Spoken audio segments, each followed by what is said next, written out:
Good morning to all. Let's to memorise something channel तरफरु समस्त को स्वागत।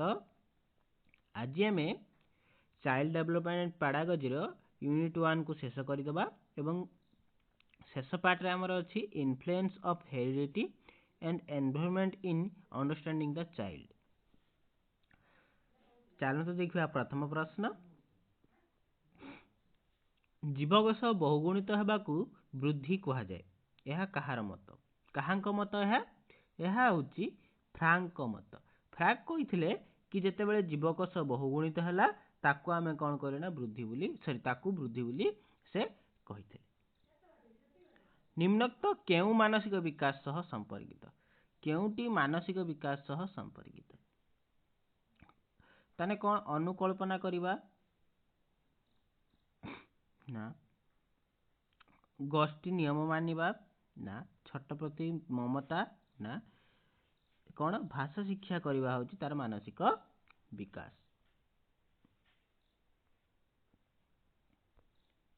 विद्यालय जीवापाई शिशु अनिच्छा प्रकाश करे, यह मानसिक स्वास्थ्यर केउ कारण संपर्कित? यह मनस्तात्विक। से फिक्स करें मु कौन आज विद्यालय जीवी ना, से कौन करना विभिन्न कार्य मान कर मु जीवी ना, से नुचिब कांदिब अझट कर एमती कार्य सब करे।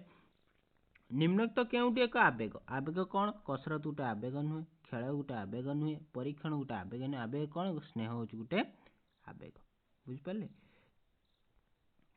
केउ मनस्तत्विद वृद्धि और विकास उभय शिशु को एका अर्थ व्यवहार करथिले? गेसेल। गेसेल कौन करथिले ना वृद्धि और विकास जहाकू शिशुर एका अर्थ व्यवहार करथिले। शिशु क्षेत्र में वृद्धि विकास समान होता है, अर्थात शिशु क्षेत्र में कहवा गले वृद्धिर संज्ञा अलग हो न था एवं विकास संख्या अलग हो न था। बुझिपारे? किए कहथिले ना एटा? गेसेल कहथिले। दौड़िबा पहरिबा लेखिबा इत्यादि द्वारा की प्रकार विकास साधित हुए? की प्रकार विकास साधित हुए ना पेशीय विकास साधित हुए। पेशीय मांसपेशीय विकास करना साधित होता है। जहाकू पिला माने भल पाती ताकू खेल करती। से जहाकू पिला माने भल पाती ताकू खेल करती। एथिरे पिला मानकर केउ आवेग प्रकाश पाउछि ना स्नेह आवेग प्रकाश पाउछि। परवर्ती प्रश्न, विकास विभिन्न सोपान रे व्यक्ति केतक विकासोन्मुखी कार्य संपादन करिवार दक्षता हासिल करे। यह कहार मत? यह हूँ हेविहस्ट मत। हेविहस्ट कही कि विकास विभिन्न सोपान से समय व्यक्ति किसी विकासमुखी किसी उन्नतमूलक कार्य करिवार दक्षता से हासिल करि थाए। केउटी विकास एक नियम नुहे। विकास गोटे नियम हूँ परिवर्तन जनित गोटे नियम, व्यक्ति केन्द्रिक गोटे नियम, अनिर्दिष्ट धांता गोटे नियम। बट किंतु गुणात्मक परिमाणात्मक यह गोटे नियम नुहे। जदि कह विकास होची कौन गुणात्मक वृद्धिता गुणात्मक सेटा गोटे नियम होता, बट गुणात्मक और परिमाणात्मक गोटे नियम नुहे। परिमाणात्मक है वृद्धिर। बुझिपारे? केउ समय को परिणत अवस्था बोली कहुए? केउ समय को परिणत अवस्था कह जाए ना 40 रु 60। बुझिपारे? ये हूँ आद्य कैशोर अवस्था, ये हूँ कैशोर अवस्था। बुझिपारे? ये 18 रु 40 हूँ कौन पूर्णांग, तापर परिणत। निम्नोक्त मध्यरु केउ आवेगटी प्रांत बाल्य अवस्था शिशु देखा जाए ना? शिशु ठारे देखा जाए नहीं। प्रांत बाल्य अवस्था को आवेगटी देखा जाए न थाए। कौन ना कौतूहल देखी से कौन देखा जाए ना? खिली खिली हस करे, बड़ पाटी हसे, ताली मारिक हसब, किंतु कौतूहल देखी हसब नहीं।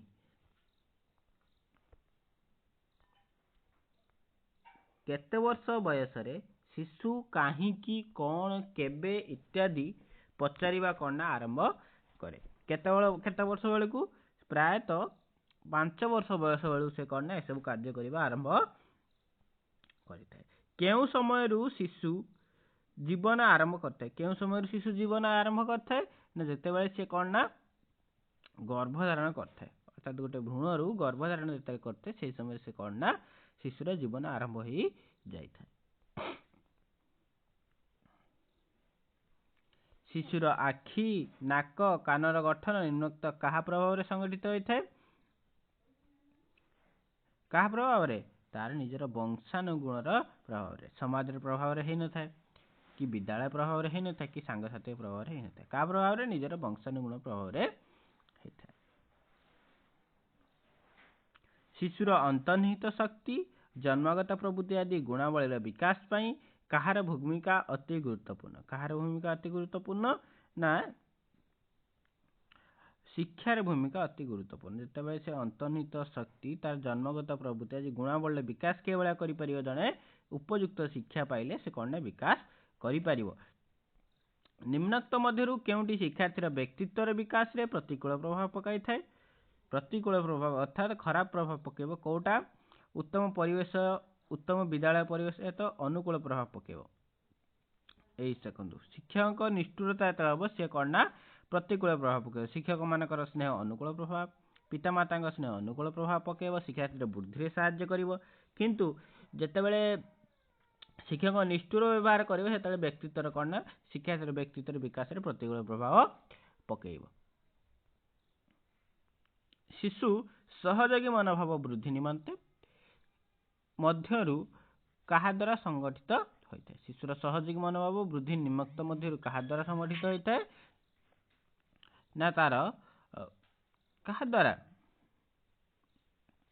तार प्रथम जो रही सांगसाथी द्वारा संगठित होता है बुझिपारे सहयोगी मनोभाव विद्यालय नुहे जिते से सांगसाथी सहित मिसी थाए से समय तार सहयोगी मनोभाव सृष्टि होता है। केउ श्रेणीर पिला माने औपचारिक दल संपर्क आसी औपचारिक कार्य अर्थात खराब कार्य खराब दल संगे मिसी खराब कार्य करती उच्च सामाजिक नुहे उच्च आर्थिक नुहे जो निम्न सामाजिक निम्न आर्थिक हम से कौन ना दलित पीड़ित हो गोटे दल में खराब दल में मिसिक निज खराब कार्य न्यस्त करती। निम्नोक्त मध्य केउटी सामाजिक मूल्यबोध को सूचाई न थाए केउटी सूचाई न थाए ना व्यक्तिगत कार्य सामाजिक मूल्यबोध को सूचाई न थाए आउ सब कौन ना समाज को मूल्यबोध को सूचाई थाए बुझिपारे।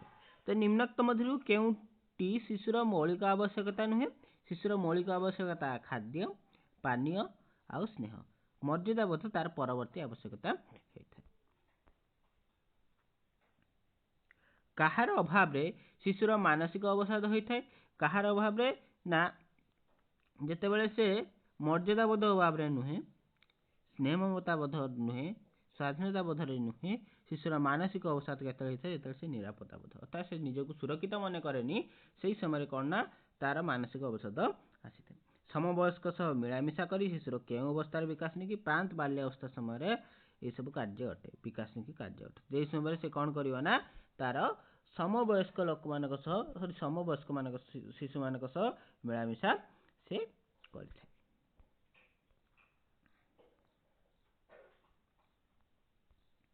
आद्य बाल्यावस्था शिशुर निम्नोक्त केउं विकासनशील कार्य देखा जाए आद्य बाल्यावस्था से एज कौन होता है ना आद्य बाल्यावस्था जेहेतु 2 ରୁ 6 यही समय से माने पठन लिखन हिसाब एसबू हिसाब कार्य से करि नथांती आर्थिक स्वावलंबी कथा चिंता कर पठन पर प्रस्तुत अवश्य होता है समय से पठन पर प्रस्तुति होता है समाज गुरुत्वपूर्ण ना यही सब कार्य कर कौन करते ऑप्शन सी पठन पर प्रस्तुत होता है।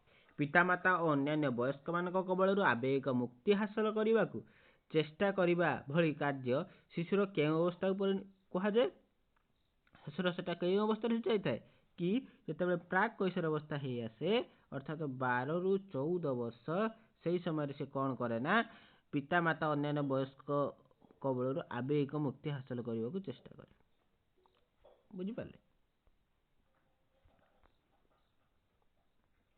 पितामाता और पूर्वपुरुष ठारू शिशु जो शारीरिक मानसिक गुण एक स्वाभाविक जटिल प्रक्रिया आहरण करें वंशानुगुण कथा से वंशरू से गुण गुड़िक आहरण कर शिशुर उच्चता आखिर रंग नाकर आकृति केशर रंग आदि गुण गुड़िक क्या अनुसार विकसित होता है तार उत्पादन अनुसार विकसित होता है।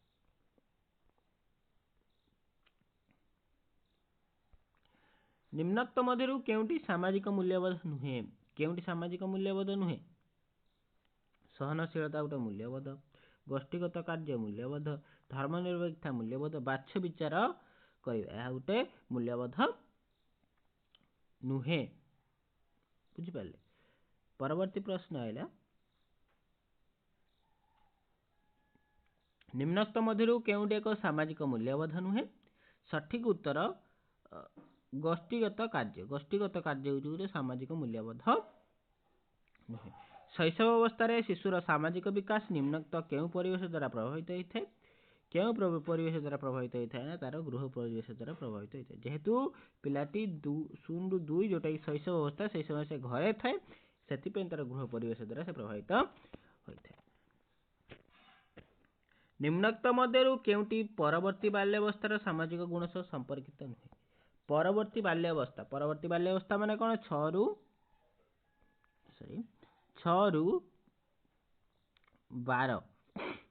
12 ସେ ସମୟରେ କ'ଣ କରେ ନା ସାମାଜିକ ଗୁଣ ନୁହେଁ, ସାଙ୍ଗ ହୋଇ ଖେଳିବା ଇଏ ଥାଏ। ସହାନୁଭୂତି, ଦୟା, ମମତା ଇଏ ବଢ଼ିବ, ଠିକ ଅଛି। ଦଳପତିଙ୍କ ଅନୁଗାମୀ ସେ ସମୟରେ ହେଇ ନଥାନ୍ତି। ବୁଝିପାରିଲେ? ଅନୁବାଚରିକ ଦଳ ଗଠନ କରିବା ଇଏ ବି ଠିକ। ତ କରେକ୍ଟ ଆନ୍ସର ସି, ଦଳପତିଙ୍କର ଅନୁଗାମୀ।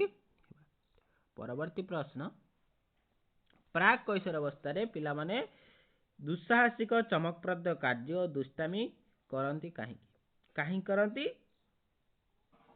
କାହିଁକି ନା ସେମାନେ କ'ଣ ପାଇଁ? ଅନ୍ୟର ଦୃଷ୍ଟି ଆକର୍ଷଣ କରିବା ପାଇଁ ଏସବୁ କାର୍ଯ୍ୟ କରନ୍ତି। ଏଭଳିଆ ତାଙ୍କୁ ଅନ୍ୟ ଲୋକମାନେ ଭଲ ପାଇବେ, ପ୍ରଶଂସା କରିବେ, ସେଥିପାଇଁ ସେ କରନ୍ତି।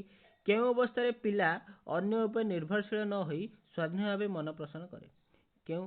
କେଉଁ ଅବସ୍ଥାରେ ନା ସେ ଯେତେବେଳେ ପ୍ରାକ୍ କୈଶୋର ଅବସ୍ଥା ପଳେଇ ଆସେ, ସେହି ସମୟରେ ସେ କ'ଣ ନା ଅନ୍ୟ ଉପରେ ନିର୍ଭରଶୀଳ ନ ହୋଇ ସ୍ୱାଧୀନ ଭାବେ ମନ ପସନ୍ଦ କରି କାର୍ଯ୍ୟ କରିଥାଏ। ତ ଆଜି ଆମର ସିଡିପିରେ ୟୁନିଟ୍ 1 ର ସବୁ କ୍ୱେଶ୍ଚନ ସରିଯାଇଛି। ସେୟାର ଏବଂ ସବସ୍କ୍ରାଇବ କରିନେବେ। ଧନ୍ୟବାଦ।